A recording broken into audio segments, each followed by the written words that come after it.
thing. Journalists have to get close to their sources. I mean, that's what source building is all about. If you are a crime reporter, you've got to get close to the police officers and the detectives who will enrich or maybe break stories for you. And politics is no different. And yes, there is always a danger of being too close. It's not really a problem at the front end, because at the front end you're trying to get the information, especially information other people don't have.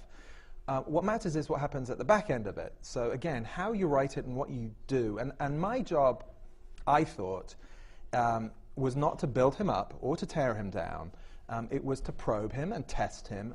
And there were a number of us, I think, who especially found that, having covered the 2000 election, my first big presidential election, and seeing the power of a sort of charismatic individual, and maybe not really pressing very hard on the policy. I think we all have a responsibility when you cover politics to really push politicians and say, okay, do you understand what you're talking about? Does it square up with the real world?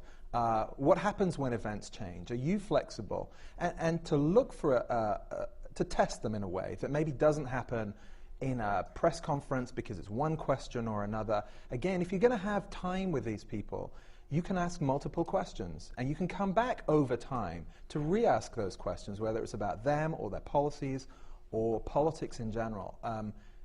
I know there's going to be questions about political reporters. Are you on the left or are you on the right? I think that's a false judgment. And it's not even about subjectivity and objectivity. It's are you pushing them as hard as you can? That's really the test we all have. And like I say, even if you're a crime reporter, are you testing the police officers as hard? I mean, is their evidence real? Have they got the right person? Those are the questions we should ask as journalists of ourselves all the time.